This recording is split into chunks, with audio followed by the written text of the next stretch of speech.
Assalamualaikum warahmatullahi wabarakatuh. Selamat pagi. Assalamualaikum Rifi. Assalamualaikum Putri. Gimana, udah kayak ukti yang muslimah gitu ya? Jadi penampilan pagi ini menggambarkan suasana ya. Libur Isra Mi'raj yang kita peringati, yang umat muslim peringati hari ini.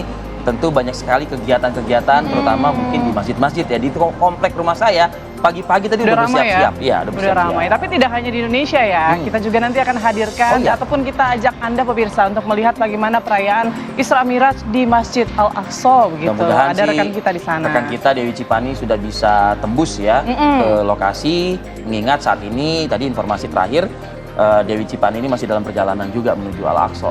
Oke, kita nanti hadirkan informasi tersebut, tapi seperti biasa di awal kebersamaan ini kita hadirkan dulu informasi pembuka ke hadapan Anda pemirsa. Ini ada polisi membubarkan tawuran warga yang menggunakan busur panah dan batu di Kota Makassar, Sulawesi Selatan pada Minggu pagi kemarin.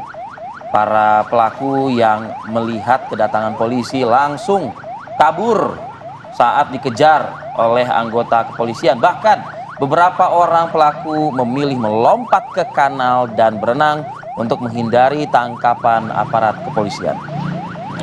Ya, polisi terus melakukan pengejaran hingga akhirnya menangkap 2 orang pemuda yang dicurigai turut serta dalam aksi tawuran ini. Selain 2 orang tersebut, pemirsa, anggota kepolisian juga menyita barang bukti berupa anak panah busur lengkap dengan ketapel di lokasi kejadian. Puluhan warga yang mengetahui 2 pemuda itu diciduk sempat berusaha melakukan provokasi dan melakukan protes kepada polisi. Namun anggota dengan sigap langsung menenangkan para warga dan tetap membawa kedua pemuda tersebut ke Mapolsek Talo untuk dilakukan pemeriksaan. Nah, informasinya aksi saling serang ini dipicu oleh saling ejek antar keduanya saat memacu kendaraan dengan suara bising.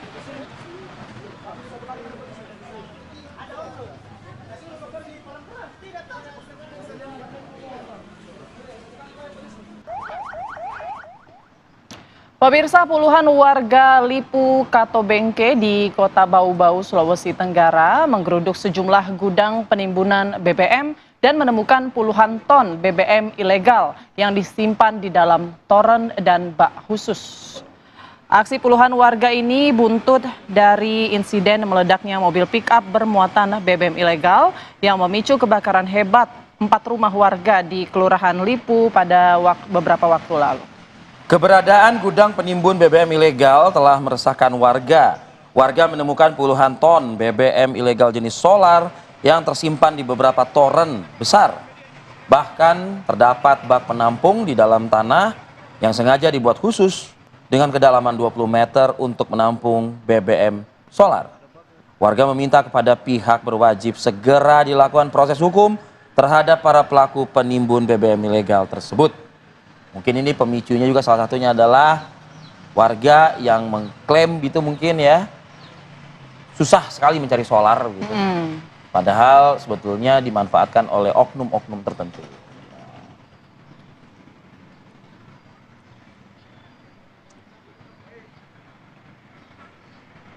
Kita beralih ke informasi berikut. Kecelakaan laut terjadi di perairan Indragiri Hilir, seberang Tembilahan, Provinsi Riau pemirsa. Akibat kecelakaan ini 2 orang tewas. Jadi kedua korban dilaporkan tewas setelah perahu kayu yang mereka naiki tenggelam. Kepolisian bekerja sama berkoordinasi dengan KSKP Tembilahan yang mendapat laporan adanya peristiwa kecelakaan laut langsung menuju TKP untuk melakukan proses evakuasi. Kemudian kedua korban dibawa ke RSUD Puri Husada Tembilahan guna proses visum. Ya, sejumlah petugas juga mengunjungi rumah duka untuk memberikan ucapan bela sungkawa kepada keluarga korban. Saat ini peristiwa tersebut masih dalam proses penyelidikan kepolisian untuk mengetahui penyebab pasti terjadinya kecelakaan ini.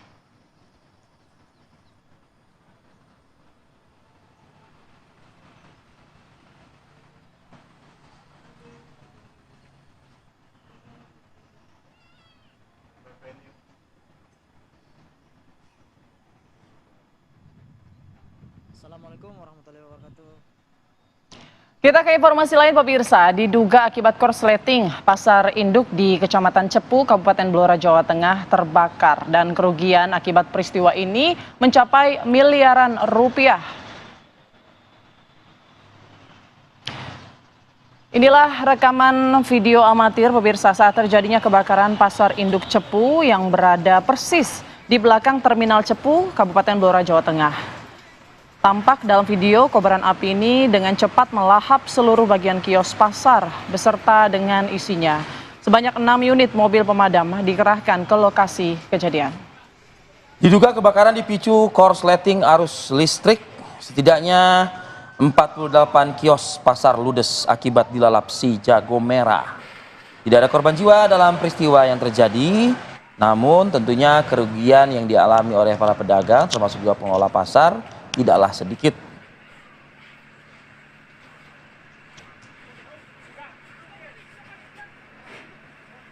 Ya, kebakaran juga terjadi dan menimpa rumah di pemukiman padat penduduk pemirsa yang berlokasi di kompleks perumahan Fajar Indah, Tanjung Palas, Kota Dumai, Riau. Diduga api juga berasal dari hubungan pendek listrik. Video amatir yang Anda saksikan saat ini direkam oleh warga menggambarkan api membumbung tinggi membakar satu unit rumah di kawasan perumahan padat penduduk. Terlihat sejumlah petugas pemadam kebakaran dari Damkar Kota Dumai yang tiba di lokasi langsung memadamkan api agar tidak merambat ke rumah warga lainnya. Ya, beruntung tidak ada korban jiwa pemirsa dalam peristiwa kebakaran ini. Api baru bisa dipadamkan setelah 1 jam proses pemadaman.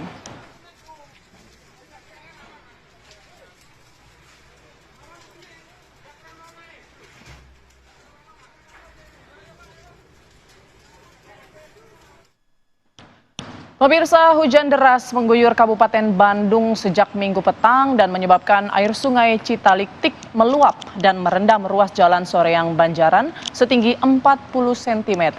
Nah, akibatnya kendaraan yang melintas di ruas jalan tersebut terjebak macet sejauh 2 km. Hujan deras yang mengguyur sejumlah wilayah di Kabupaten Bandung sejak Minggu petang kemarin, pemirsa, mengakibatkan debit air sungai Citaliktik meluap dan merendam ruas jalan Soreang Banjaran. Ketinggian air banjir yang merendam akses jalan ini mencapai ketinggian 40 cm.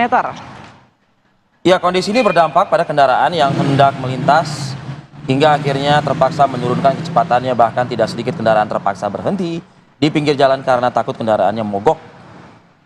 Banyak pengendara yang nekat memaksa menerobos air hingga kendaraan pun akhirnya mogok dan mengakibatkan kemacetan yang cukup panjang. Untuk mengurai kemacetan yang terjadi, petugas kepolisian turun langsung untuk mengatur arus lalu lintas dengan mengalihkan ke jalur yang tidak terendam banjir.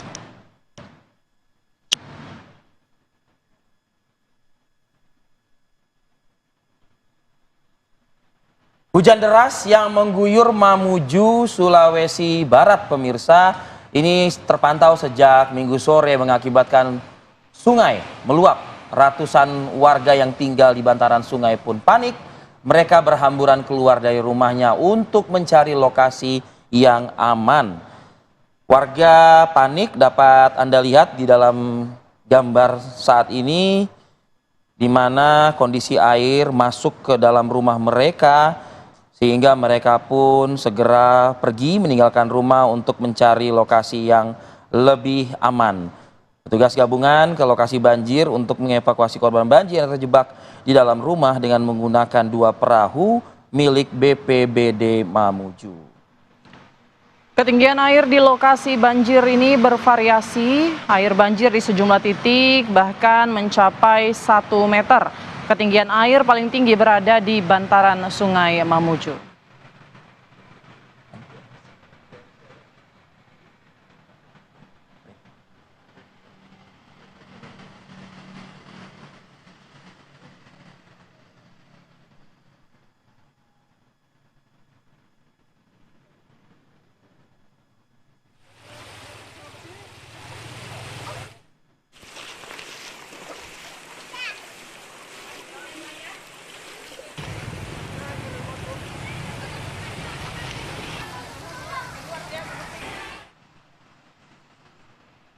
Pemirsa, bagian tubuh korban mutilasi Ngawi ditemukan di pinggir jalan Desa Selawe, Kecamatan Watulimo, Kabupaten Trenggalek. Kami akan hadirkan informasi selengkapnya sesaat lagi, tetaplah bersama kami di Apa Kabar.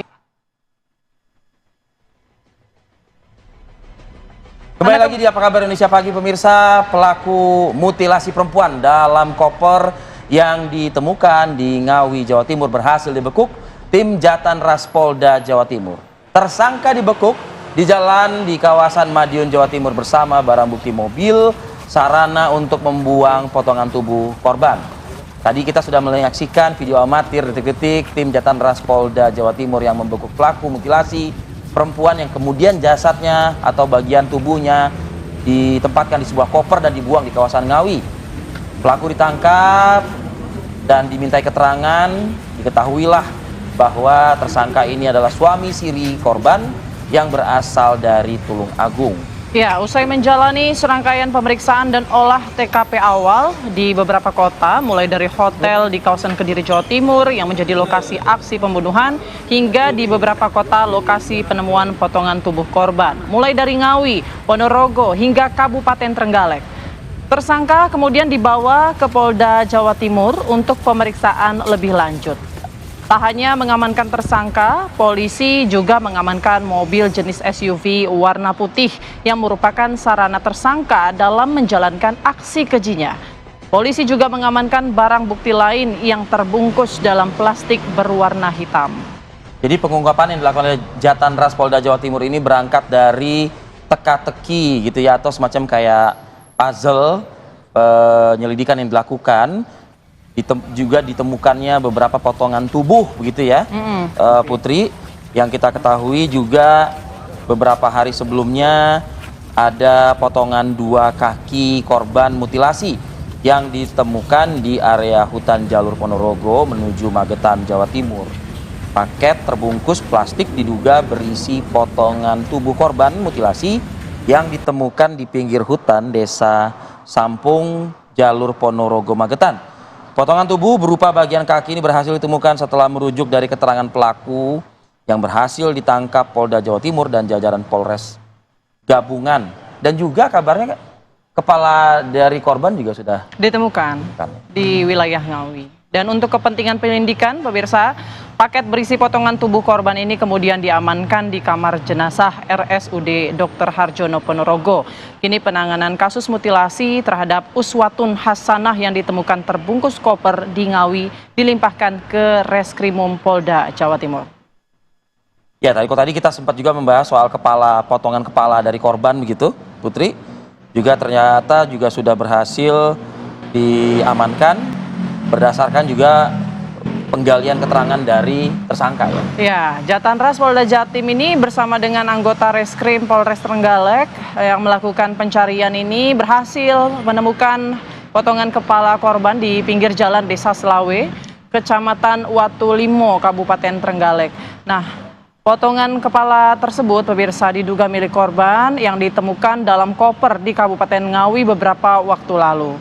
Saat ditemukan, bagian tubuh korban tersebut dibungkus menggunakan plastik putih dan dikemas lakban dengan rapi. Saat ini kepala korban telah diamankan oleh penyidik Polda Jatim dan dibawa ke instalasi kedokteran forensik RSUD Dr. Iskak Tulung Agung. Kalau tadi ada 2 potongan kaki, lalu Putri sekarang bagian kepala. Artinya apakah sudah bisa dipastikan potongan tubuh dari korban sudah keseluruhan sudah ditemukan atau tidak gitu ya. Nah, coba kita update termasuk juga penanganan pihak kepolisian terhadap tersangka yang saat ini sudah diamankan di Polda Jawa Timur. Kita bergabung dengan reporter kami dari Biro Surabaya. Ada Goldi Gumilang. Goldi, tanda tanya yang tadi sempat kami sampaikan, Goldi, teka-teki puzzle ini apakah memang sudah bisa diungkap oleh penyidik Jatan Ras Polda Jawa Timur?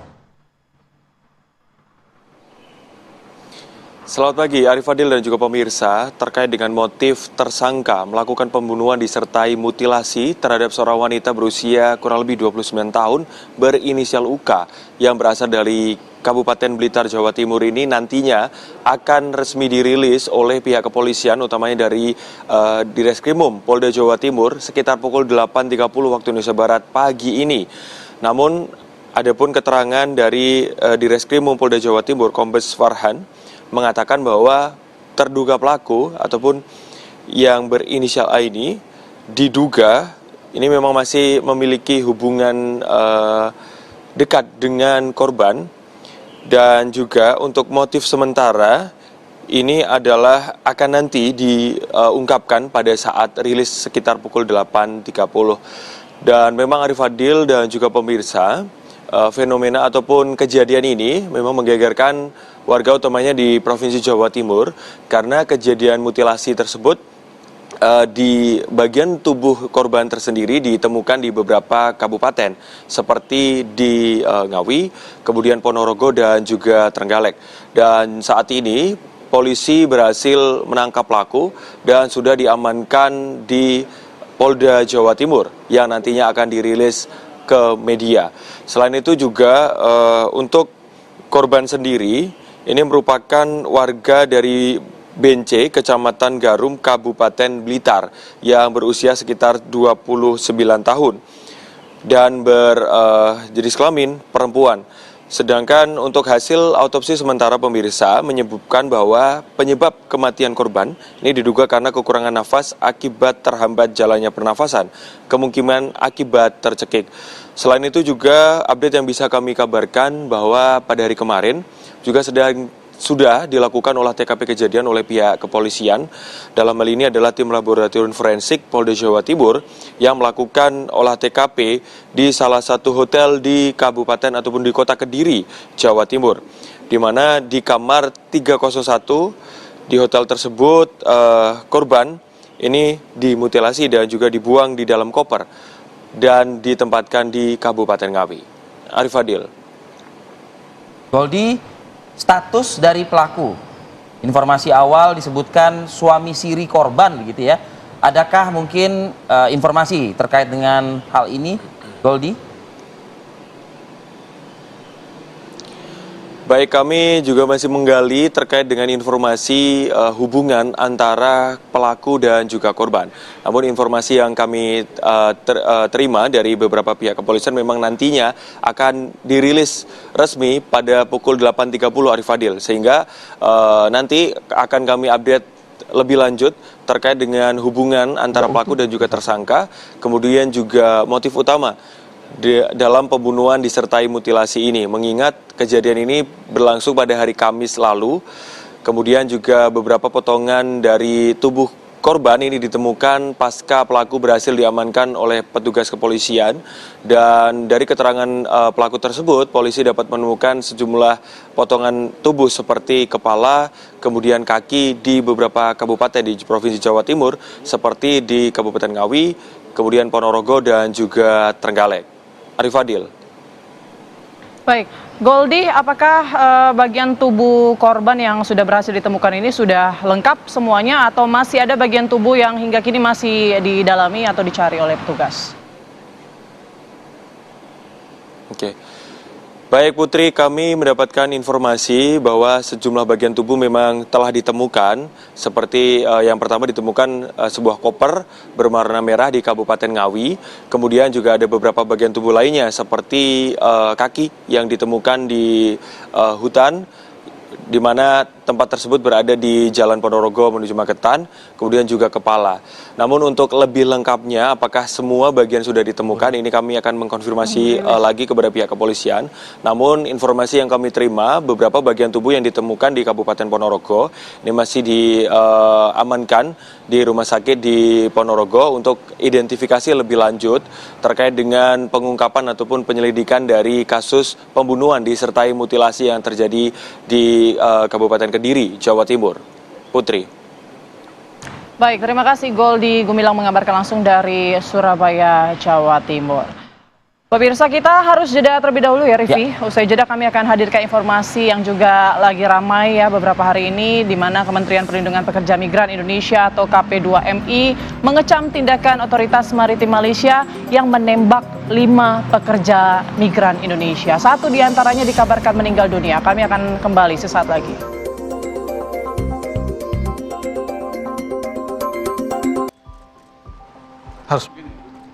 Kembali lagi di Apa Kabar Indonesia Pagi pemirsa. Presiden Prabowo Subianto mengapresiasi India atas dukungannya terhadap keanggotaan Indonesia dalam BRICS. Prabowo menambahkan Indonesia terbuka bagi India untuk berinvestasi di bidang infrastruktur.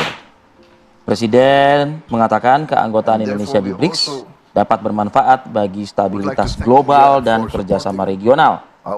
Prabowo menambahkan kedua pihak telah membahas berbagai kerjasama di berbagai sektor, termasuk perdagangan, investasi, pariwisata, energi, teknologi digital, kecerdasan buatan AI, dan infrastruktur. Presiden RI Prabowo Subianto dan Perdana Menteri India Narendra Modi menyaksikan pertukaran 5 MOU kerjasama antara kedua negara di New Delhi pada Sabtu siang waktu setempat.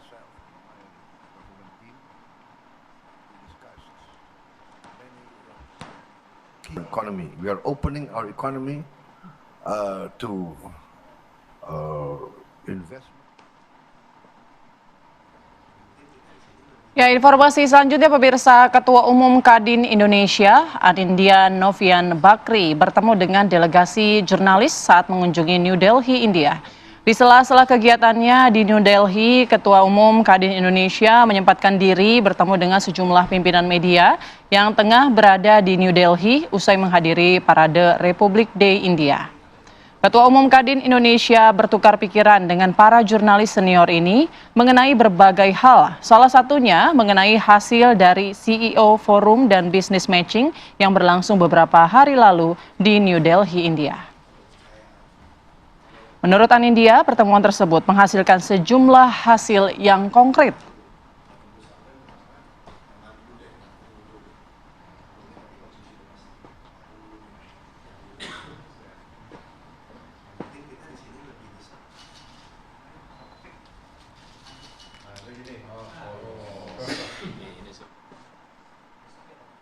Kita ke informasi lainnya pemirsa. Kementerian Perlindungan Pekerja Migran Indonesia atau KP2MI mengecam tindakan otoritas maritim Malaysia yang menembak 5 pekerja migran Indonesia. 1 diantaranya meninggal dunia di perairan Tanjung RHU Malaysia pada Jumat dini hari. Dalam jumpa pers pada Minggu siang, Wakil Menteri KP2MI Christina Aryani mengatakan pihaknya mengecam tindakan yang dilakukan oleh otoritas maritim Malaysia yang menembak 5 pekerja migran Indonesia. Menurutnya tindakan yang dilakukan tersebut adalah tindakan yang berlebihan. Pihaknya juga meminta agar pemerintah Malaysia segera melakukan pengusutan terhadap peristiwa ini dan mengambil tindakan tegas terhadap petugas patroli. Selain itu juga, Christina Aryani menyebut dalam waktu dekat pihaknya akan mendorong pertemuan dengan pemerintah Malaysia. Dan hingga saat ini pemirsa, pihak KP2MI masih terus melakukan penyelidikan dan juga mengumpulkan data-data untuk mencari identitas dan alamat para korban serta berkoordinasi dengan pihak Kementerian Luar Negeri untuk pemulangan para korban.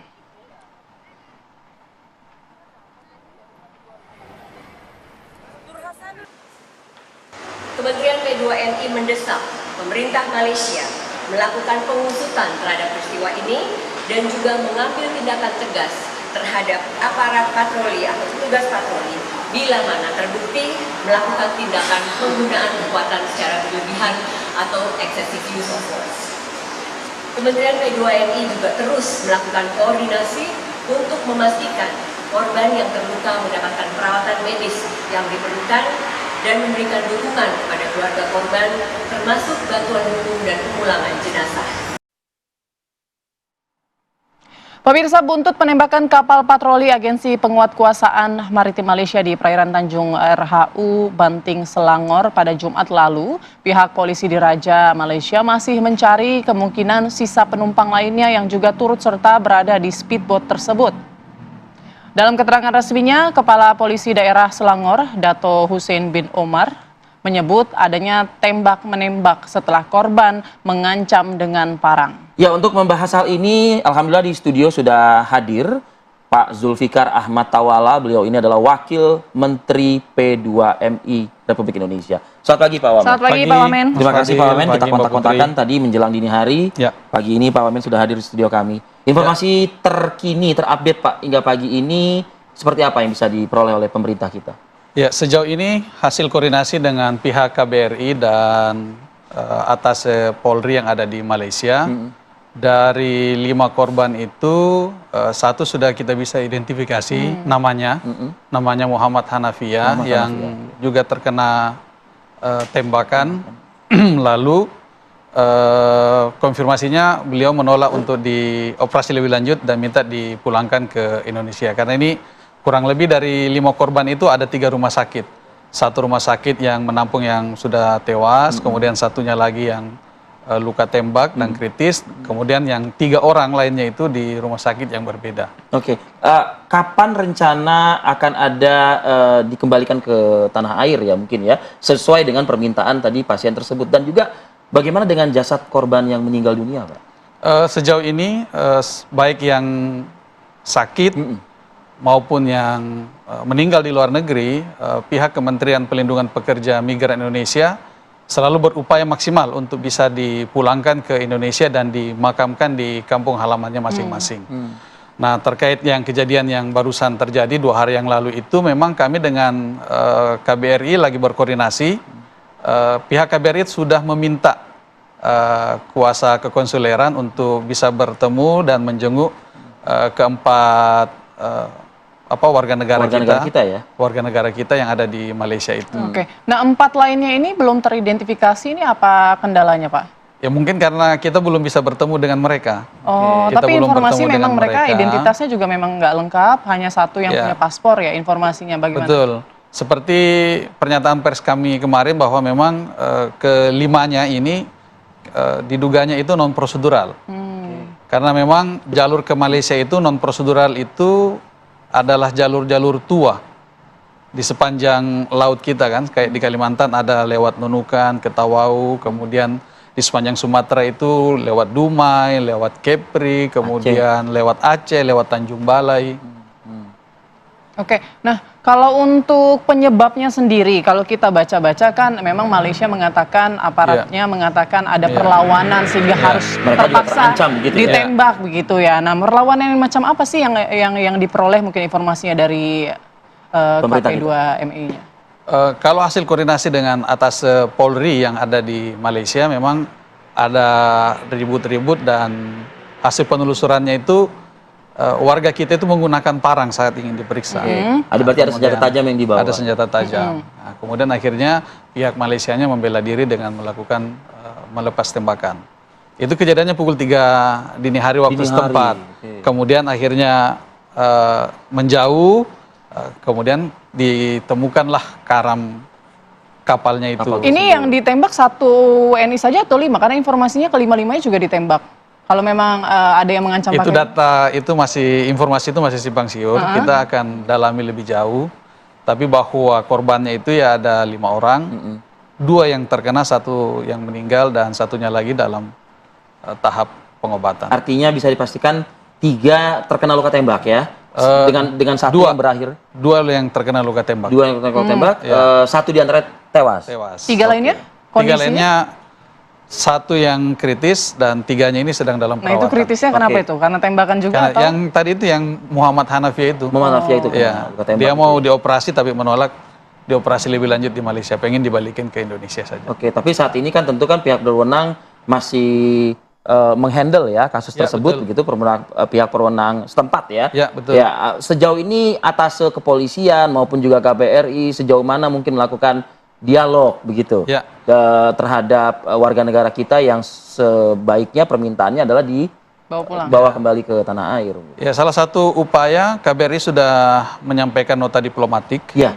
Lalu kemudian sudah meminta hak kekonsuleran agar bisa bertemu, menjenguk dan berdialog.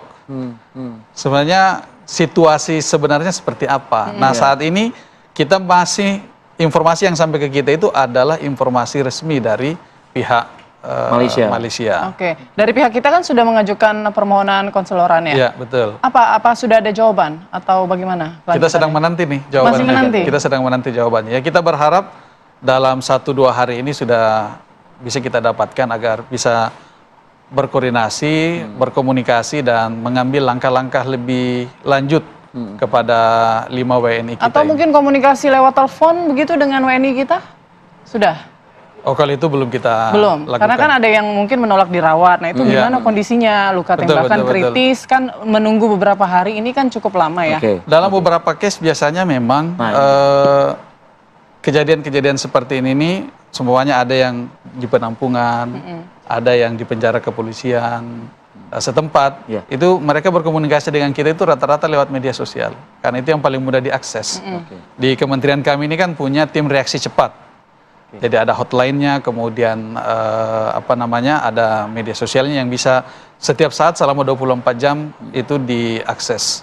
Nah, biasanya yang seperti itu kita akan cepat tuh lakukan komunikasi. Oke. Pak Wamen, kita juga mendengar pernyataan dari Bu Christina Aryani, Wakil Menteri P2MI juga, betul. yang istilahnya apa? Mengecam ya tindakan yang dilakukan oleh militer Malaysia di perairan Tanjung RHU Selangor Malaysia. Kita coba dalami ya terkait dengan kecaman pemerintah kita terhadap Malaysia, karena ini kan bukan sekali dua kali kejadian gitu ya Pak Wamen, termasuk juga kenapa masih ada warga negara kita yang masih mencari-cari ya jalur-jalur instan, bisa dikatakan seperti itu. Betul. Apakah kesulitan memang di jalur resmi seperti apa? Pak Wamen, saya minta nanti untuk menjelaskan kepada publik, sambil kita juga menunggu sambungan seperti sudah tersambung ya dengan kontributor kami yang berada di Malaysia. Ada Happy. Usai jeda, nanti Happy kita akan berdiskusi dengan Anda, mengetahui update terbaru dari informasi tersebut. Sesaat lagi pemirsa, tetaplah bersama kami di Apa Kabar Indonesia Pagi.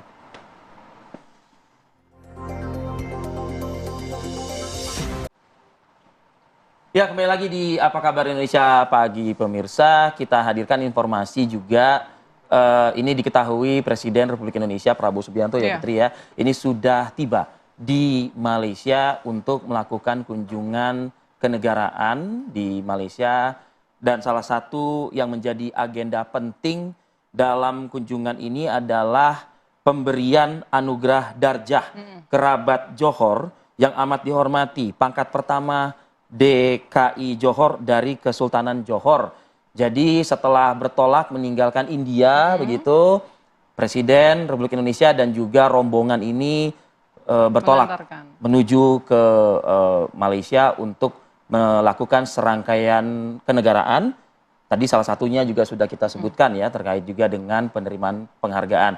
Bahkan juga informasi yang kami dapat dari Wakil Menteri Zulfikar Ahmad Tawala, Menteri P2MI Abdul Qadir Karding juga sudah berada saat ini di Malaysia. Nah, harapannya adalah peristiwa yang terjadi di perairan RHU Selangor Malaysia ini juga menjadi top of mind saat ini pemerintah kita. Kebetulan pimpinan negara kita, Presiden Prabowo Subianto juga sudah berada di Malaysia.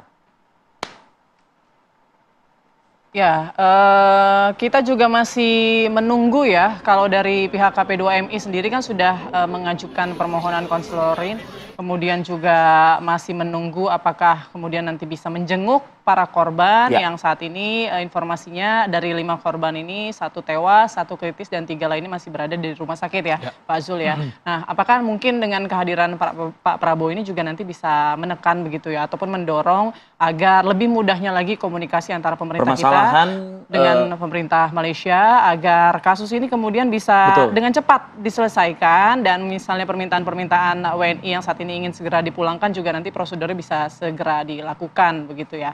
Oke, kita pantau juga bagaimana situasi ataupun informasi terbaru di Malaysia. Ada rekan kami Happy Muhardi yang mengabarkan langsung dari Kuala Lumpur, Malaysia. Happy, bagaimana informasi terbaru dari otoritas sana terkait dengan kasus 5 WNI kita yang saat ini berada di sana atau diamankan oleh aparat polisi di Raja Malaysia? Ya, selamat pagi rekan Putri dan Fadil.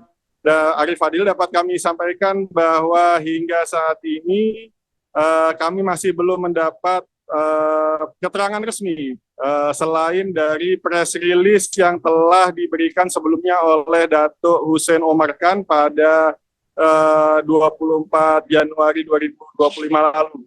Jadi terkait dengan adanya informasi yang beredar mengenai nama korban yang ditembak, ataupun yang meninggal, kami masih belum mendapatkan informasi secara valid dari pihak kepolisian di Raja Malaysia, terutama dari Polres IPD Kuala Langat yang menangani kasus ini. Demikian. Iya, apakah juga kita mengetahui ya, kalau tadi kan dari pemerintah kita di studio sudah menyampaikan ini memang kondisi korban termasuk juga jasad yang meninggal ini berada di beberapa rumah sakit yang berbeda, Happy Muhardi. Apakah Anda memiliki informasi terkait hal ini? Bisakah dipastikan berada di rumah sakit mana saat ini? Ya, dari kelima korban, 4 mengalami luka tembakan dan 1 meninggal dunia.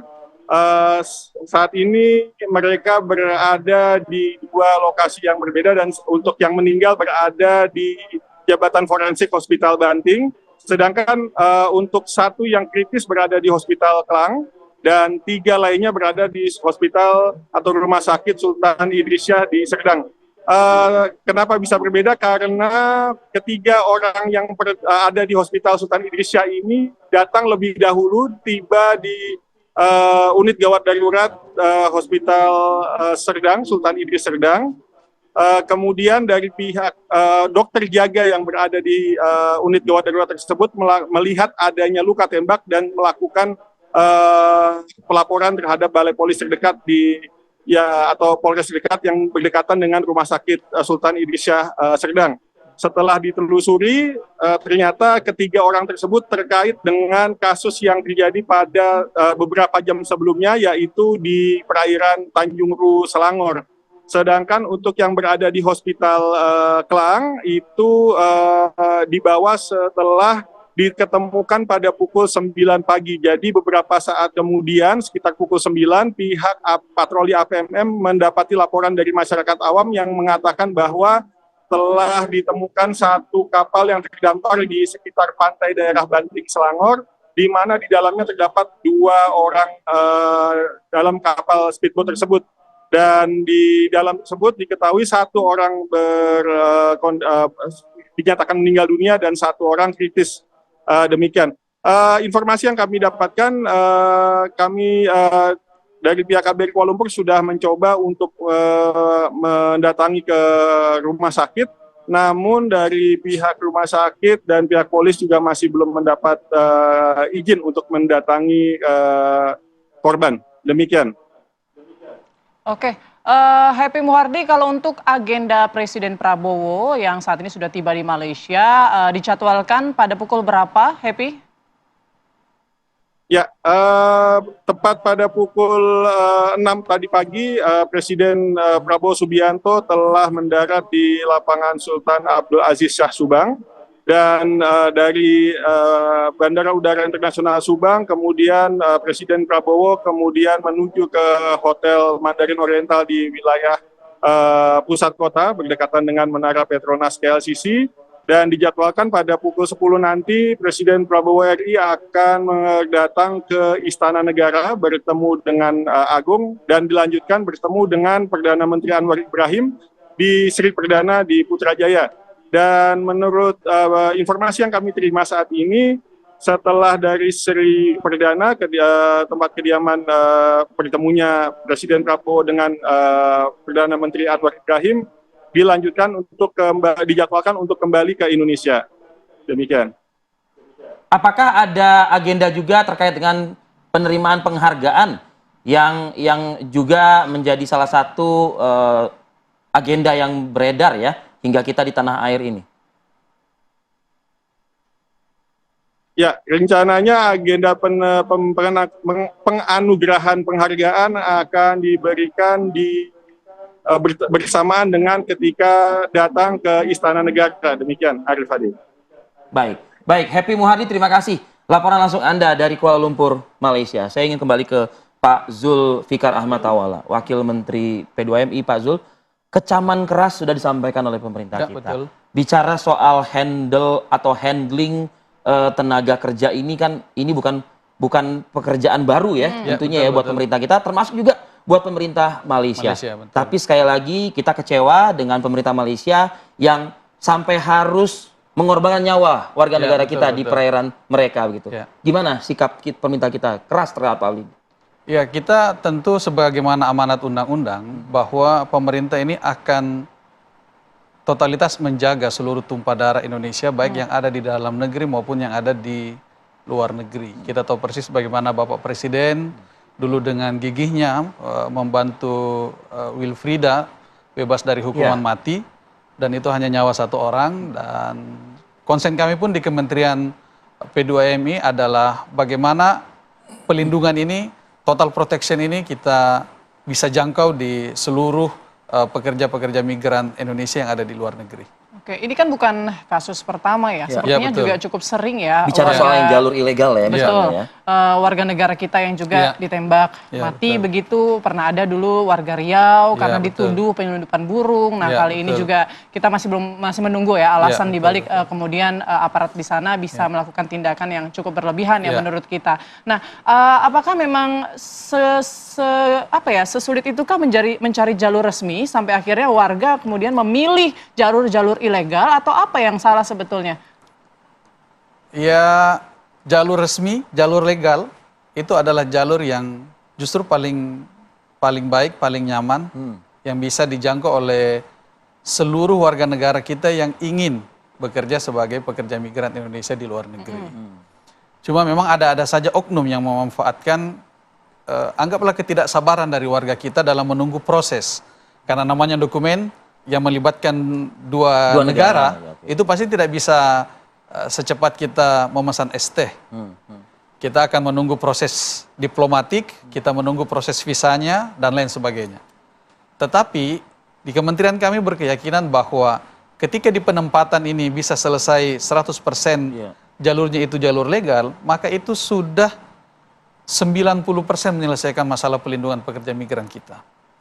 Seperti itu Mbak Putri. Kalau Mas Fadil. dibilang Malaysia itu sebetulnya membutuhkan tenaga yang cukup banyak kah Ya, dari Indonesia? sampai hari ini data Cisco P2MI kita, negara dengan penempatan tertinggi itu masih Malaysia, 1.400.000 orang.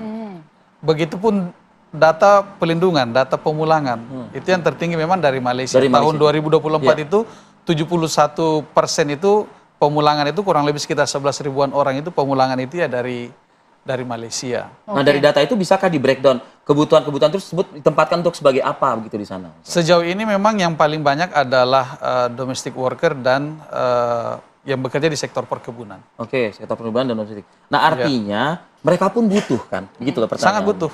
Mereka Sangat pun butuh. Sangat butuh. Oke, nah tapi apakah memang harus memperlakukan warga negara kita seperti itu gitu misalnya? Ya, memang dalam beberapa case-case yang seperti sekarang ini, kita selalu serasa diingatkan kembali untuk terus-menerus meminta kepada pemerintah Malaysia agar memperhatikan keselamatan dari para pekerja migran atau para WNI kita yang ada di sana. Termasuk juga mendorong percepatan prosesnya juga mungkin. Tentu, tentu.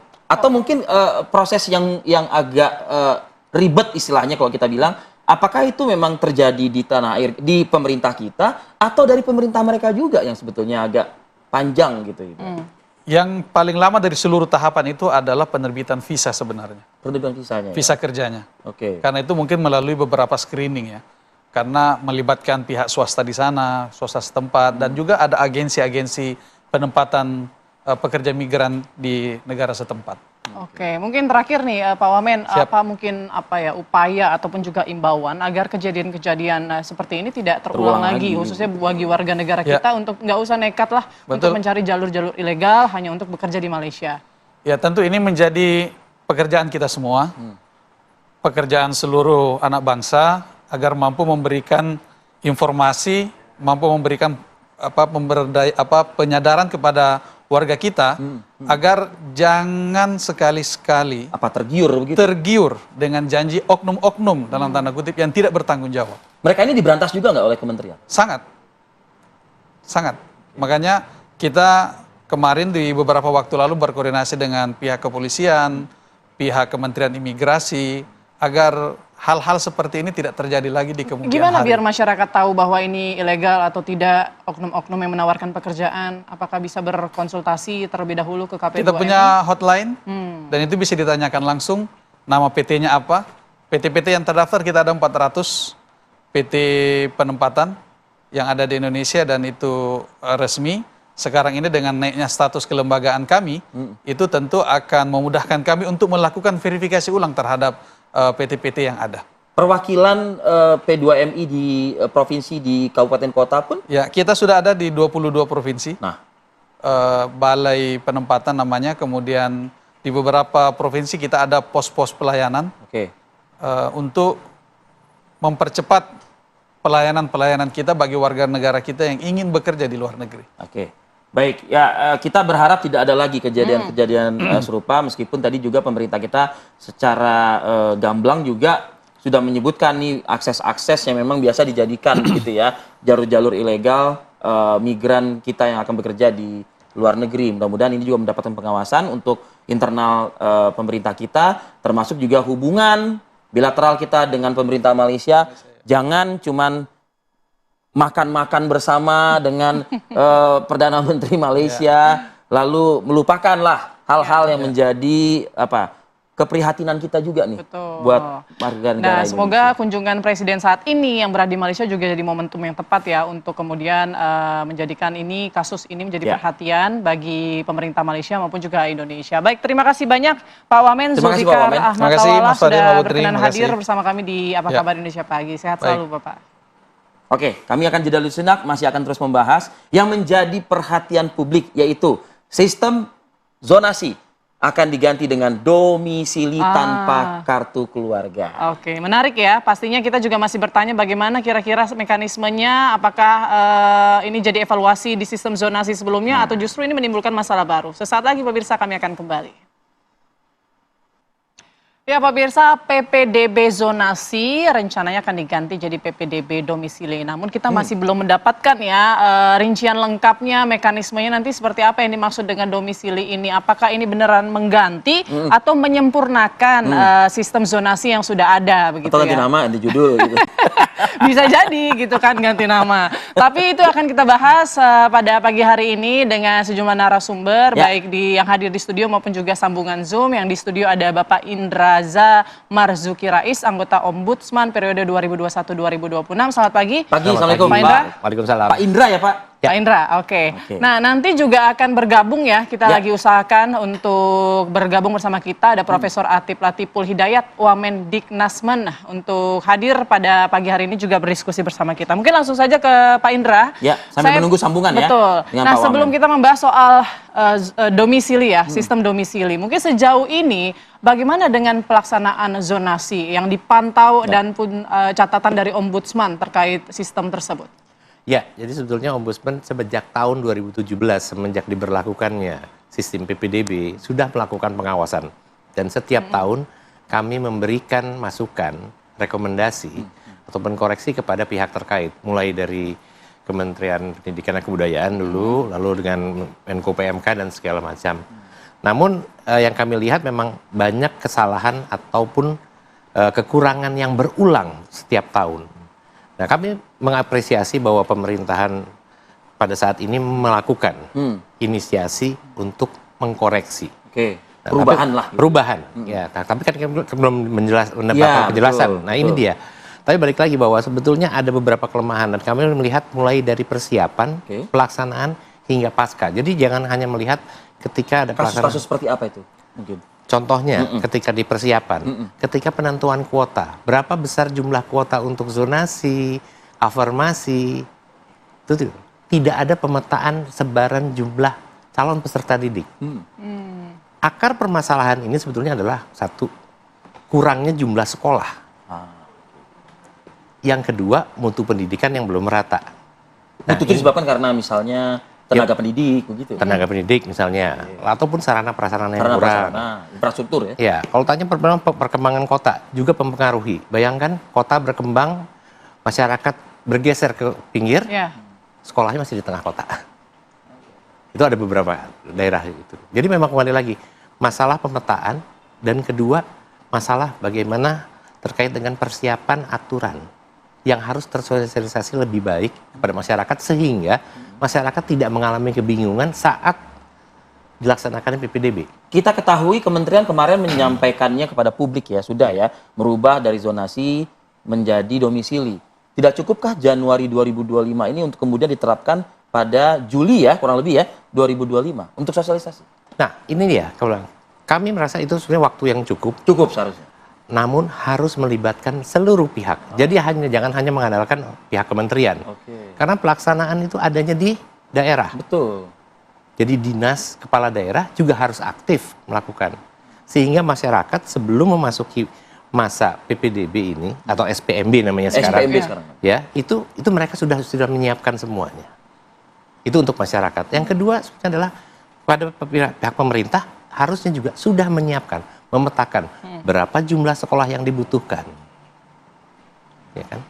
Jangan membagi zona seperti membagi potong kue gitu, bagi rata. Kadang-kadang ada beberapa daerah yang sekolahnya Sistemnya kayak begitu? kebanyakan mereka business as usual. Sehingga akhirnya berulang setiap tahun begitu saja kan kejadiannya. Orang ribut dengan masalah zonasi, tidak mendapatkan karena itu ada kecurangan dan segala macam. Kembali lagi, lakukan pemetaan dahulu. Oke, kita juga informasinya ini sudah tersambung dengan Profesor Atif Latiful Hidayat, Wamendiknasmen. Selamat pagi. Pagi, Assalamualaikum. Pak Wamen. Pak Wamen. Assalamualaikum, selamat pagi, Baik. Pak Arif. Ada Pak Indra juga, anggota Ombudsman RI, Pak Wamen. Baik, selamat pagi Pak Indra. Mari Prof. Oke, langsung saja Prof, mungkin kita masih bertanya-tanya ini yang dimaksud sistem domisili ini apakah mengganti sistem zonasi atau mengevaluasi sistem zonasi atau ganti nama tadi ya? Ganti judul aja. Ganti judul gitu. Gimana Prof? Mohon penjelasan dong.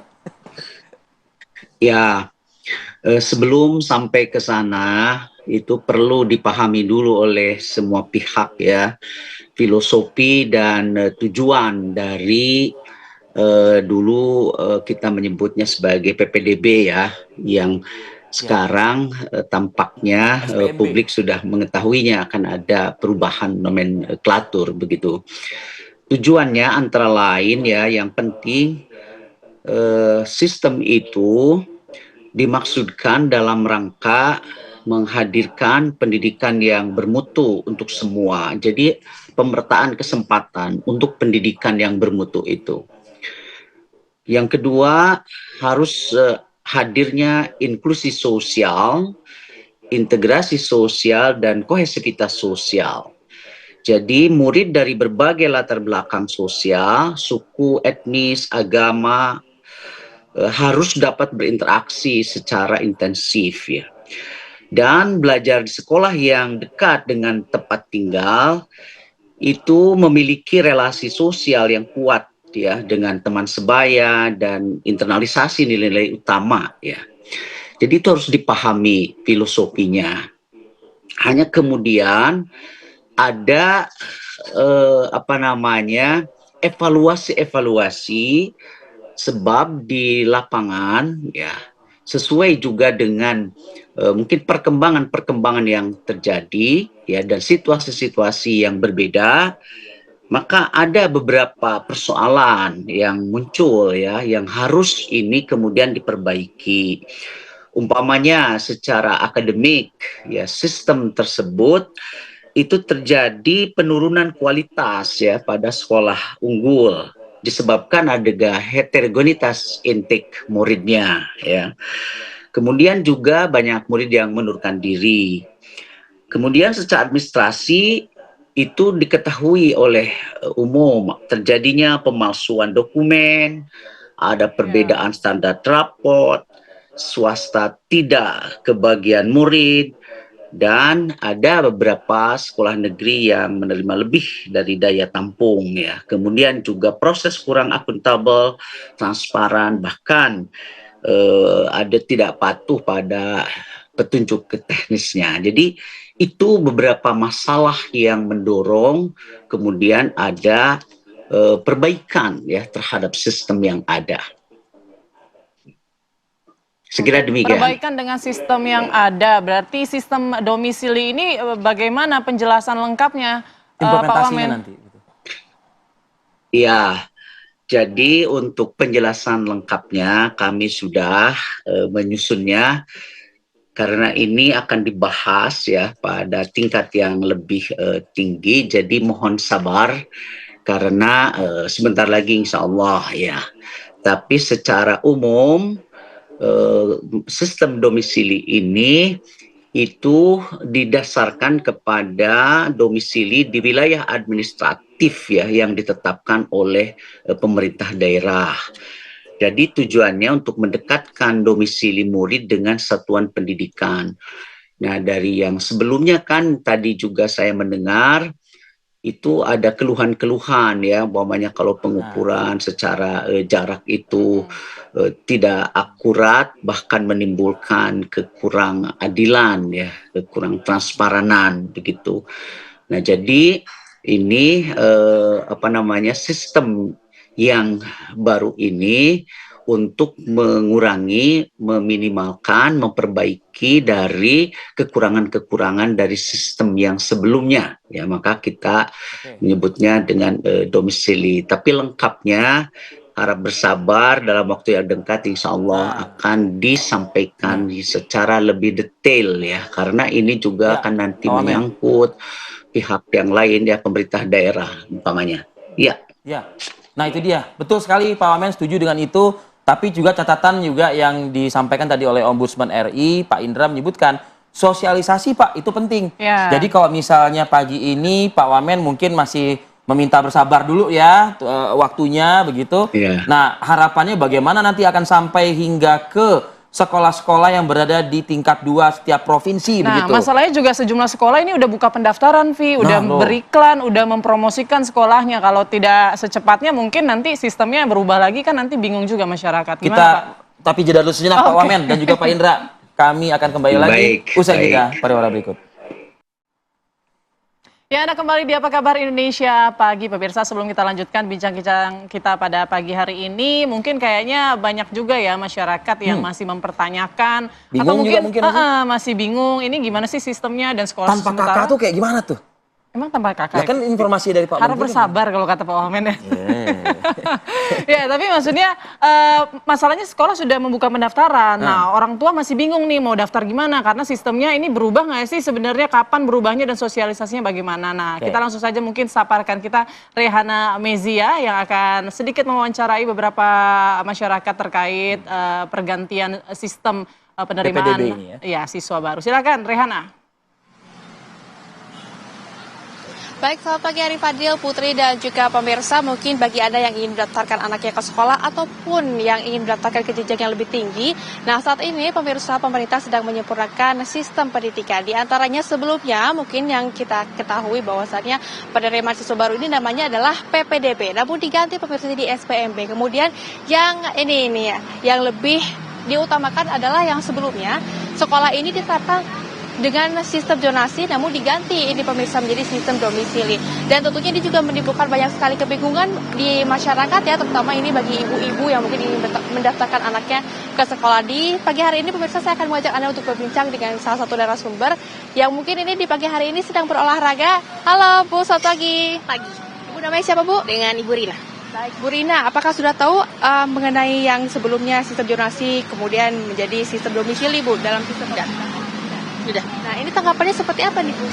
Sebenarnya itu regulasi yang pro kontra ya Mbak ya. Saya sebagai orang tua didik pun menganggap itu pro kontra. Karena kenapa? Karena memang anak saya pun yang kemarin masuk SMA, kami tujuannya memang seperti itu ke situ gitu. Cuma dengan prestasinya dia yang lumayan, sistem zonasi itu juga sebenarnya ada minusnya. Karena anak saya pun tidak bisa bersaing sama nilai yang setara dengan dia. Jadi memang SMA yang dituju sama anak saya itu adalah sekolah unggulan. Jadi saat kami diterima di sana tidak gimana ya, nggak begitu seneng gitu Mbak, karena prestasi yang seharusnya akreditasinya lebih tinggi daripada itu jadi kelihatannya standar gitu, biasa aja seperti itu sih. Tapi kan ini kalau misalkan sekarang ya sistemnya domisili, terus kemudian kalau misalkan nggak masuk nih sekolah favorit misalkan yang dituju, tapi kan ada alternatif lain adalah dengan memilih sekolah swasta yang disubsidi oleh pemerintah. Ini tanggapannya? Itu juga bagus sebenarnya. Jadi anggaran-anggaran yang seharusnya terpakai untuk hal lain bisa dipakai untuk hal seperti ini, itu bagus banget ya. Saya juga sebenarnya agak deg-degan nih Mbak, karena masih ada 2 anak yang harus sekolah lagi. Tapi kan saya tahu itu ada yang untuk sekolah dasar kayak kelas 1, SMP itu tidak berlaku ya gitu. Jadi mungkin saya di sini untuk anak saya bisa memacu mereka untuk bisa mendapatkan nilai yang lebih untuk mendapatkan sekolah tujuan tersebut sih. Tapi kan akhir-akhir ini juga banyak ya yang pindah kartu keluarga nih. Ini tanggapannya seperti apa setelah adanya sistem ini diganti? Itu aku nggak banget ya, karena kayak gitu sebenarnya juga sama ngapain gitu loh. Lebih baik kita sebagai orang tua menciptakan suasana belajar yang efektif supaya mereka tuh mendapatkan nilai yang baik sih, seperti itu. Harapan untuk pemerintah seperti apa? Harapan untuk pemerintah mungkin untuk sistem zonasi ini kedepannya bisa dicoba dipikir ulang lagi seperti apa baiknya, karena kan memang ini pro kontra. Jadi mungkin untuk orang-orang yang sekolah untuk yang nggak mampu, kayak keluarga kurang mampu, mereka mengandalkan sistem zonasi tersebut. Nah, semoga untuk regulasi yang terbaru nih bisa mendapatkan nilai yang baik di masyarakat. Jadi bisa benar-benar terpakai anggarannya seperti itu. Kayak misalkan harus swasta tetapi kan disokong sama pemerintah seperti itu. Banyak Ibu Rina sudah bercerita bersama kami di Apa Kabar Indonesia Pagi. Dan pemirsa, ini rasanya tidak lengkap ya kalau kita tidak bertanya lagi terkait dengan hal tersebut kepada salah satu narasumber yang saat ini pagi ini juga sudah bergabung. Selamat pagi Ibu. Selamat pagi. Ya, Ibu namanya siapa Bu? Bu Neni. Ya. Bu Neni, ini kan ada penyempurnaan begitu ya dari sistem zonasi kemudian juga menjadi sistem domisili. Tanggapannya seperti apa? Kalau sebelumnya zonasi itu kan ada tahap-tahapnya ya, maksudnya zonasi berapa dan itu melalui kelurahan dan segala macam. Kalau tempat tinggal itu kan mereka kan keluarga itu tidak selalu stay di satu tempat ya. Mungkin dengan domisili terdekat dengan sekolah, satu akan memudahkan untuk anak-anak masuk sekolah dan kedua mungkin mengurangi kemacetan dan segala macam seperti itu. Tapi kan ini ada wacana juga ya dari pemerintah kalau misalkan dari sistem domisili ini jadinya lebih leluasa kalau misalkan tidak masuk nih bisa juga memilih sekolah swasta aja juga disubsidi. Ditanggapan? Ya, ini kan otomatis sangat berita bagus juga buat kami di swasta. Kalau biasanya kami di swasta itu selain kami pemasaran seperti biasa dan kami menunggu juga hasil dari zonasi, domisili dari sekolah-sekolah negeri. Nah, dari hasil mereka itu kebijakan dan segala macam, kami akan mencoba dengan kebijakan yang memihak ke kami juga. Dan dengan hasil gini dan adanya juga PPDB bersama, swasta dan negeri, saya yakin akan membantu juga untuk swasta berkembang. Tapi terutama kami tidak hanya berfokus ke situ, dengan apapun kebijakan pemerintah, swasta harus berbenah. Swasta harus memperlihatkan pembelajaran, lingkungan dan segala macam yang much more better daripada sekolah-sekolah negeri. Dan dari segi pelayanan, otomatis kami swasta lebih dong, karena jumlah siswa dan segala macam. Harapan kami untuk satu dari segi zonasi ataupun domisili ini, karena ini terkait umur juga ya. Kalau sebelumnya itu negeri itu 7 tahun dan kami swasta mengantisipasi dengan 6 tahun lebih biar kami bisa tercover kebutuhan sekolah swasta. Dan setelah itu negeri juga turun dari 6 tahun. Oke, what else we do ya? Kita akan coba juga dengan menerima anak-anak yang mungkin usianya lebih atau 6 tahun atau lebih rendah daripada itu. Baik, Ibu terima kasih banyak sudah bercerita dan juga bergabung bersama dengan kami di Apa Kabar Indonesia Siang. Dan pemirsa, itulah dia tanggapan dari masyarakat yang ada di tempat saya mengabarkan. Lalu bagaimana pendapat Anda? Apakah Anda setuju ataupun tidak? Dan apakah perubahan ini juga dapat memberikan dampak positif? Bagaimana pendapat Anda? Dari tempat saya mengabarkan, saya kembalikan kepada Anda di studio Putri dan juga Rifi. Terima kasih Rehana, saya ingin langsung ke Pak Indra, Ombudsman RI. Pak Indra, tadi sudah disampaikan penjelasan awal dari Pak Wamen begitu, cukup positif ya, rencana merubah PPDB menjadi SPMB dari zonasi menjadi domisili ini. Tapi mohon bersabar. Tapi sekali lagi sosialisasi kan penting ya Pak Indra. Betul. Bagaimana Anda menyikapi pernyataan Pak Wamen tadi? Ya, jadi sebenarnya kami juga balik lagi kan mengapresiasi ada inisiasi pemerintah untuk memperbaiki, melakukan evaluasi. Tapi kembali lagi kami ingatkan bahwa memang ada tahapan-tahapan yang memang harus dicermati lebih dalam sebelum menjalankan. Yang tadi saya sebutkan tadi, di persiapan. Bagaimana pemetaan.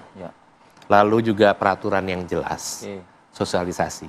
Itu yang pertama ketika di Ketika pelaksanaan itu juga harus lihat kesiapan SDM, infrastruktur, karena tidak semua daerah bisa melakukan pendaftaran misalnya dengan online. Harus ada sistem manual. Kan? Nah, ini juga harus itu. Lalu juga ada unit yang memang khusus menangani pelaporan. Karena dalam pelaksanaan pasti ada masalah. Siapa yang akan melakukan reaksi cepat untuk menanggapi masalah? Itu juga kan masyarakat perlu kepastian saat itu. Jangan terjadi sudah lewat masanya, itu baru ada tindakan. Gitu. Lalu yang kedua juga, ketika ada jalur-jalur tersebut, itu juga harus ada waktu yang cukup. Kalau kami lihat dari tahun ke tahun, bagaimana? Selalu, misalnya PPDB hanya berjalan 3 minggu. Seminggu pertama zonasi, seminggu kedua prestasi, ketiga afirmasi. Tidak ada waktu yang cukup untuk panitia melakukan verifikasi data. Jadi perlu ada waktu yang cukup. Masukan ombudsman berapa kurun waktunya, tenggat waktunya? Sebetulnya ada pemisahan waktu, misalnya untuk prestasi didahulukan dulu. Lalu afirmasi sudah diumumkan sehingga masyarakat yang memang sudah terpetakan dengan data DTKS dan segala macam itu bisa menyiapkan datanya. Ya kan? Lalu terakhir baru prestasi-prestasi ketika ada harus diverifikasi prestasi akademiknya atau non akademiknya, itu juga perlu ada waktu. Jangan panitia, bayangan panitia itu orang sekolah juga. 3 minggu mereka, 2 minggu, kapan mereka akan itu? Apalagi sistem kebut semalam jadinya, Pak. Nah, itu dia, sistem domisili. Kami juga belum mendengar penjelasan detailnya. Memverifikasi domisili itu apa? Ini dia pertanyaannya. Apakah sudah ada? Saya baca sempat tidak menggunakan KK, katanya begitu. Nah, itu dia, domisili keterangannya apa? Untuk peta. Kita tahu kan pemetaan dengan aplikasi pun kita masih berantakan. Tapi sebentar Putri, ngomong-ngomong ombudsman ini kan banyak ya catatan seperti ini ya kepada lembaga pemerintahan begitu. Sering nggak sih memberikan support, masukan dan lain sebagainya? Sudah, support, dukungan, rekomendasi sampai teguran. Sebagai contoh tahun lalu kami menemukan ada kecurangan jalur prestasi di Sumatera Selatan. Bayangkan 911 anak yang harusnya berhak masuk disalib. Karena ada permainan oknum. Itu tidak ditindaklanjutin. Pemerintahnya juga, pemerintah daerah juga dia. Siapa yang harus menindaklanjuti? Pusat kan atau daerah seharusnya? Kepala daerah. Kepala daerah. Tapi mungkin pusat bisa memberikan. Sudah, Inspektorat Kemendikbud sudah. Tapi di daerahnya ini ya tidak berjalan. Nah, tapi kalau Pak Indra sendiri apa sih kalau menangkap ya dari keterangan dari Pak Wamen tadi gitu ya, untuk domisili ini apa sih yang membedakan dengan zonasi? Kalau saya menangkapnya domisili ya diukurnya dari jarak dia tinggal begitu ya. Jadi semacam kayak di switch aja gitu ya, titik tarikan jaraknya itu berapa meter jaraknya itu hanya dibedakan dari kalau dulu zonasi dari sekolah, kalau domisili ini sekarang dari rumah atau gimana? Ya, jadi kami memahami maksudnya dari Pak Wamen ya, bahwa domisili adalah mendekatkan anak-anak dengan lingkungan yang dekat, mereka beranggap bisa berinteraksi dengan baik. Alhamdulillah itu. Tapi kembali lagi, kadang-kadang kan letak perumahan dengan sekolah itu harus diperhatikan. Kembali lagi, pemetaan. Jika sekolah kurang negeri, maka harusnya merangkul sekolah swasta atau membangun sekolah baru. Sudah ada kan kebijakan pernyataan dari pemerintah? Itu yang kami tunggu. Itu yang ditunggu. Baik Pak Wamen, silakan Pak Wamen. Dijawab Pak Wamen. Ya, terima kasih Pak Indra atas masukan-masukannya. Jadi sebagaimana saya sampaikan tadi, ini tujuannya adalah satu untuk memperbaiki kekurangan-kekurangan sebagaimana diidentifikasi tadi oleh Pak Indra. Nah, makanya dengan sistem baru ini itu diperluas gitu wilayahnya, makanya disebut sebagai domisili ya, yang berbasis kepada wilayah administratif.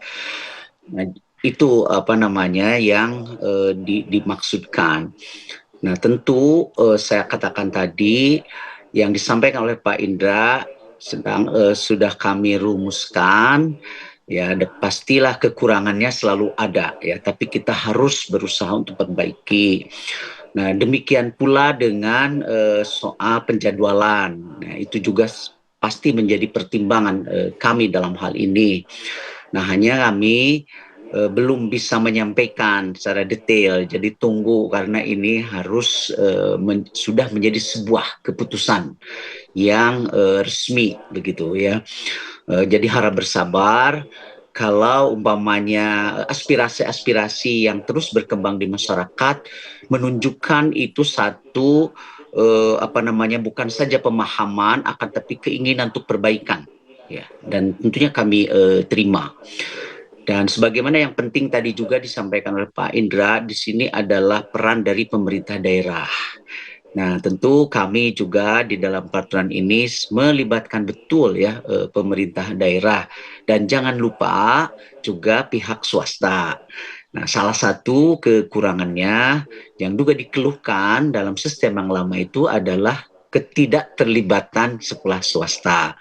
Nah, insya Allah kita libatkan tuh Pak Indra ya. Jadi garis besarnya seperti itu. Nah, termasuk juga tadi soal afirmasi prestasi ya Pak Indra, yang dipraktek di lapangan itu seringkali juga ada perbedaan kriteria ya. Sebetulnya ini bukan prestasi begitu ya. Nah, ini juga kami benahi, insya Allah ya. Nah, hanya mohon sekali lagi bersabar ya. Yang sekarang bermunculan kami anggap sebagai sebuah aspirasi dan juga atensi dari masyarakat. Demikian. Baik Pak Wamen, tadi yang disampaikan oleh Pak Wamen kami akan rangkul sekolah swasta. Termasuk juga kami ingin mengkonfirmasi, jadi bila mana nanti tidak diterima di sekolah negeri, pemerintah yang akan menanggung biaya siswa tersebut untuk disekolahkan di swasta. Saya pikir pengertiannya bukan seperti itu ya. Jadi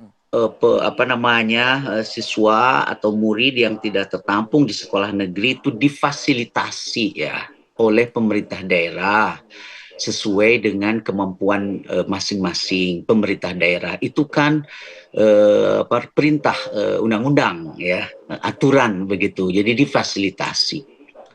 Saya kira demikian. Oke. Jadi artinya ini ditanggung daerah atau gimana Pak? Boleh dijelaskan lagi mungkin lebih lengkapnya Pak? Tunggu aja nanti yang lebih detailnya Mbak Putri ya. Yang itu bagaimana, tapi intinya adalah difasilitasi karena pemerintah daerah harus mengupayakan untuk memfasilitasi ya siswa yang tidak diterima oleh negeri dan di sekolah di swasta yang terakreditasi. Nah, detailnya harap bersabar nanti tunggu Harap begitu bersabar. ya. Jangan terburu-buru Pak Arif. Siap Pak Wamen. Ini masih hari libur ya Pak. Nanti kita berterima kasih Pak Wamen, hari libur, Ombudsman juga hari libur. Ini konsen terhadap pendidikan di tanah air. Buktinya hadir sebagai narasumber di program kami Apa Kabar Indonesia Pagi. Terima kasih Pak Wamen. Terima kasih Pak Wamen. Pak Ombudsman, Pak Indra, terima kasih. Pak Indra. Terima kasih. Pak Putri, selamat berlibur ya. Assalamualaikum. Assalamualaikum. Waalaikumsalam. Mohon bersabar. Mohon Intinya bersabar. harus bersabar karena lagi dirumuskan oleh pemerintah terkait sistem domisili ini. Kalau yang beredar di masyarakat biasanya kan harap bersabar ini cobaan. Nah, kalau ini enggak, harap bersabar. Nah, ini Masih libur gitu. penghargaan. Nah, gitu. Kirain masih libur, harap bersabar masih libur gitu. Oke, kita akan hadirkan laporan langsung produser kami yang saat ini berada di perjalanan ya, Betul. menuju Masjid Al-Aqsa. Sesaat lagi pemirsa, kami akan kembali. Oke, kembali lagi di Apa Kabar Indonesia Pagi pemirsa. Kita hadirkan informasi ini, peringatan Isra Mi'raj ya. Ini diperlihatkan oleh sejumlah lapisan masyarakat, tak terkecuali ini para murid di Sekolah Madrasah Sanawiyah Negeri 3 Surabaya, Jawa Timur yang menyelenggarakan kegiatan yang bertujuan untuk meningkatkan karakter siswa. Pihak sekolah berharap momen ini dapat menjadi inspirasi bagi para siswa untuk lebih mendekatkan diri kepada Allah Subhanahu wa taala dan memperbaiki hubungan sosial dengan sesama.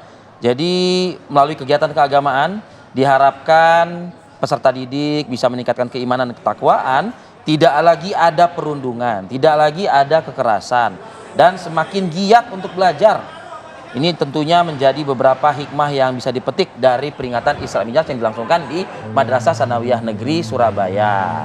Jadi hari ini memang libur, tapi sebaiknya memang seperti kayak di TV One, siang nanti tetap ada Damai Indonesiaku. Betul. Dengarkanlah para guru-guru yang mengingatkan kita, ikut juga memahami atau mungkin mengingat kembali sejarah, betul, makna Nabi Muhammad SAW untuk mendapatkan proses untuk mendapatkan wahyu berupa Dari Allah. perintah sholat. Betul sekali. Nah, itu. selain perayaan Isra Mi'raj di sekolah tadi yang disampaikan Rivi sebelumnya, Ya. kita juga ada rekan kita yang dalam perjalanan menuju ke Masjidil Al-Aqsa. Ini ada rekan Dewi Cipani. Assalamualaikum, Dewi Cipani, sudah sampai mana nih kira-kira Atau posisi perjalanan Anda di mana saat ini, detik ini? Ya, Waalaikumsalam Arif Fadil dan Putri. Betul sekali, saat ini saya sudah berada di kota Yerusalem, di mana sekarang masih pukul jam 3 pagi ya waktu Palestina. Dan rencananya dalam 30 menit ke depan saya dan rombongan akan bergerak menuju Al-Aqsa untuk melaksanakan sholat subuh bersama. Dan dari lokasi saya mengabarkan, komplek Masjidil Aqsa berjarak sekitar 2 km. Kami rencananya akan menempuhnya dengan berjalan kaki untuk melaksanakan sholat subuh berjamaah. Hari ini 27 Rajab merupakan hari yang sangat bersejarah bagi umat Islam, yaitu bertepatan dengan peringatan Isra Mi'raj. Di mana Isra Mi'raj ini merupakan peristiwa penting saat Nabi Muhammad melakukan perjalanan malam dari Masjidil Haram Mekah menuju ke Al-Aqsa. Lalu dari Al-Aqsa beliau naik ke Sidratul Muntaha bersama dengan malaikat Jibril. Dan rencananya saat tiba di Aqsa nanti, saya akan mengelilingi atau mengeksplor lebih dalam bagaimana suasana Al-Aqsa saat ini dan juga bagaimana peringatan Isra Mi'raj di sana. Begitu, Rivi.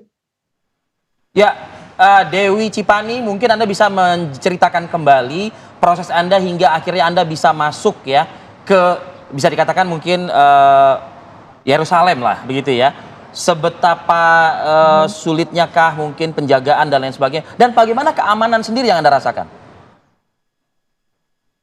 Ya, untuk menuju kota Yerusalem memang ada beberapa checkpoint. Dari informasi yang saya peroleh pasca gencatan senjata, memang militer setempat banyak menempatkan titik-titik checkpoint bagi warga Palestina. Dan kemarin saya juga sempat mengalami sekitar 6 checkpoint di mana tentara militer setempat naik ke atas bis dan meminta kami untuk menunjukkan paspor dan diperiksa satu persatu. Demikian seterusnya di 6 titik checkpoint berikutnya. Jadi memang pengamanan agak ketat, tapi tidak dipersulit sebenarnya, hanya memang ada pemeriksaan paspor atau identitas bagi warga yang akan melintas. Oke, Dewi Cipani, nanti kan Anda tadi sudah menjelaskan akan melaksanakan sholat subuh di Masjid Al-Aqsa, Ya. kemudian juga mengajak kami, mungkin kita akan update lagi ya bagaimana situasi di kawasan Masjid Al-Aqsa. Setelah itu agendanya apa nih, bisa dijelaskan? Rencananya hari ini kami akan melakukan city tour dan berkunjung ke kota Hebron dan juga Bukit Zaitun, Putri. Tapi kita masih akan lihat kondisi apakah nanti akan mengelilingi kompleks Al-Aqsa atau melakukan city tour untuk ke kota Hebron. Oke, Dewi, adakah mungkin imbauan atau peringatan-peringatan dari pihak sana untuk Ya. perjalanan Anda selama berada di sana? Dari pihak tur setempat ya, maksudnya guide tour setempat, tidak ada imbauan khusus, hanya memang di kota Yerusalem ini sendiri, kami harus selalu membawa paspor karena memang selalu banyak patroli dari militer setempat. Jadi kita harus tetap mengikuti aturan yang berlaku karena wilayah ini masih dalam otoritas pemerintah setempat. Oke, Demikian, Dewi, Putri. artinya tadi Anda menyebutkan Anda akan bergerak menuju ke Masjidil Al-Aqsa dengan berjalan kaki. Artinya dari tempat Anda melaporkan pagi ini di Apa Kabar Indonesia Pagi, Anda akan bergerak berjalan kaki begitu, dan itu akan menempuh jarak berapa kilometer dan mungkin membutuhkan waktu berapa lama itu? Sekitar 2 kilometer jika untuk ukuran normal ya, maksudnya kita jalan kaki normal itu 2 kilometer ya sekitar 15 menitan. Tapi karena memang saya dan rombongan ini banyak juga yang lanjut usia, jadi kami memilih untuk 1 jam sebelumnya, sebelum waktu subuh kita sudah bersiap, berkumpul untuk kemudian selanjutnya bergerak menuju Al-Aqsa dengan berjalan kaki. Dan yang perlu diketahui juga untuk jalan menuju Al-Aqsa ini memang tidak semulus seperti aspal biasanya gitu. Informasi yang saya dapat memang jalanannya naik turun dan kondisinya batu yang gimana ya, sudah agak lama gitu Rivi, jadi memang agak licin dan kita dihimbau untuk memakai sepatu kets yang anti slip atau yang nyaman dipakai lah. Jadi untuk mengurangi resiko jatuh atau semacamnya. Oke, Dewi, cuaca bagaimana Dewi? Dan kalau misalnya tadi Anda mengatakan kita kan kalau di tanah air kan kita peringatan Isra Mi'raj ini begitu ya. Dan masjid-masjid cukup ramai dan juga berbagai macam kegiatan-kegiatan dilakukan. Kalau di tempat Anda sendiri, terasakah kegiatan-kegiatan tersebut? Untuk suhu saat ini berkisar 10 derajat Celcius, jadi memang cukup dingin dan berangin ya, terutama di luar sini ya. Dan untuk kemeriahan atau suasana peringatan Isra Mi'rajnya di tempat saya mengabarkan atau dari hotel dan sekitar ini belum terlalu terlihat. Tapi kita lihat nanti bagaimana kondisi di Masjid Al-Aqsa pada waktu subuh nanti, Rifi. Baik, kami di Jakarta, di Indonesia mendoakan Anda dan juga rekan kita Widya Sonata ya, yang bersama Anda juga sehat walafiat, bisa juga melaksanakan ibadah juga nanti sholat subuh. Mungkin apa yang ingin disampaikan kepada keluarga di tanah air nih, Dewi? Iya, untuk keluarga di tanah air, semoga selalu sehat, walafiat. Doakan juga saya dan juga Widya Sonata bisa menyelesaikan tugas ini dengan baik dan bisa melewati semua kendala yang akan ada di depan, seperti itu. Dan jangan lupa, saya mau juga menghimbau, Masjidil Aqsa ini sangat aman untuk dikunjungi. Jadi jika memang masyarakat Indonesia atau umat Muslim berkesempatan untuk berkunjung ke Al-Aqsa, mari kita makmurkan Al-Aqsa dan kita ramaikan kembali Masjidil Aqsa. Baik, terima kasih banyak informasinya Dewi Cipani mengabarkan langsung dari Yerusalem ya. Saat ini sedang perjalanan menuju ke Masjid Al-Aqsa. Bismillah, lancar. Lancar, tetap jaga kesehatan dan juga keselamatan selama berada di sana, Dewi. Dewi Cipani mengabarkan langsung dari perjalanannya menuju Masjid Al-Aqsa. 6 checkpoint bukan hal yang mudah, Putri. Kalau Putri mungkin sudah mewek lelah kali, ya. Putri ya. Lelah sih, pasti lelah ya. Karena pasti menunggu, kemudian ada checkpoint kedua, menunggu lagi, ketiga menunggu lagi. Betul. Cukup lelah sih perjalanan ke sana. Tapi mudah-mudahan dilancarkan segala ibadah di sana, diterima semuanya. Oke, kita selanjutnya kemana, Rivi? Kita hadirkan informasi rangkaian kabar viral yang tentu sudah tim redaksi sebutkan. Usai jeda pariwara berikut, kami akan kembali.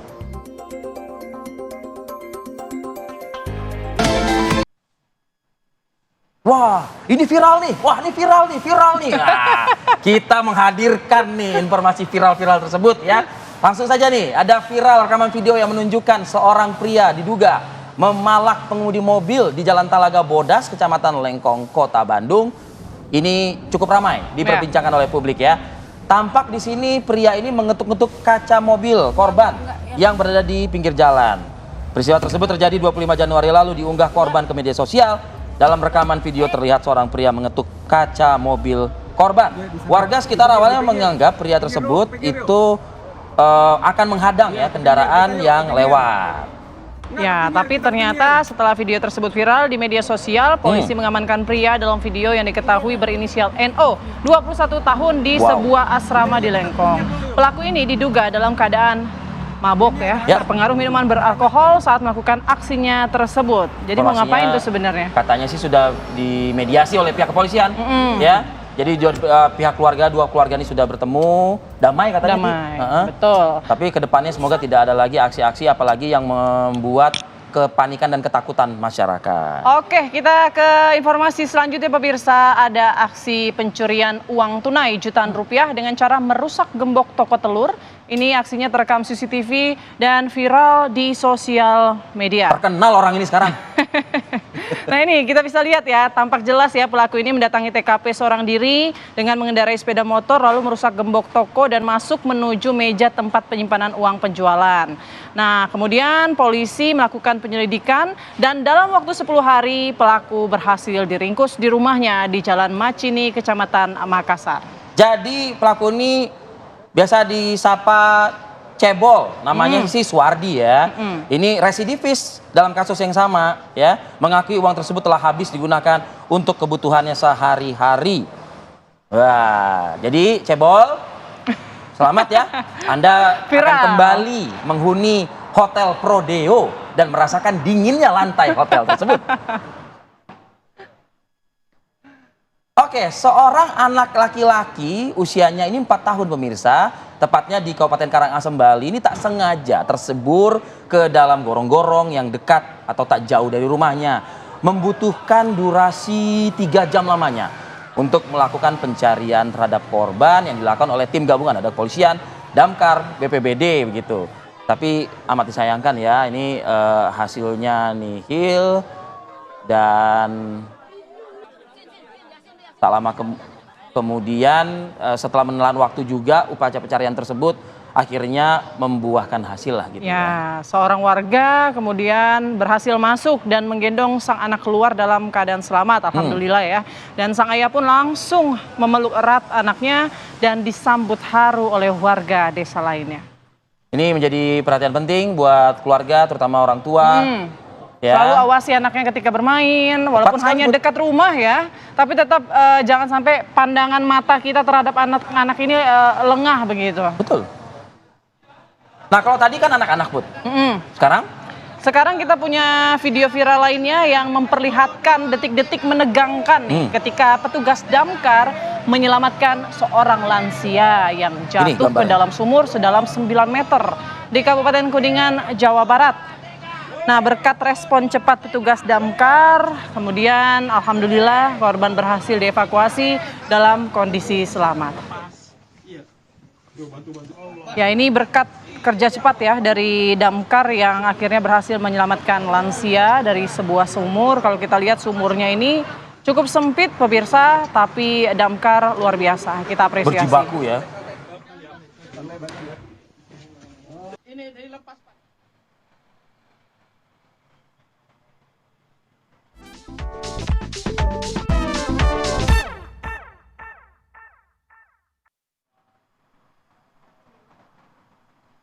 Dan pemirsa, itulah tadi ya rangkaian informasi yang sudah kami hadirkan, termasuk juga dialog yang cukup menjadi atau menyita perhatian publik 1-2 hari ini atau menjelang juga nanti PPDB ya. Tentunya kami akan hadir lagi esok pada pukul yang sama 6.30 pagi. Akhir kata saya Arif Fadil. Dan saya Putri Windasari pamit. Terima kasih atas kebersamaan Anda. Selamat libur. Sampai jumpa.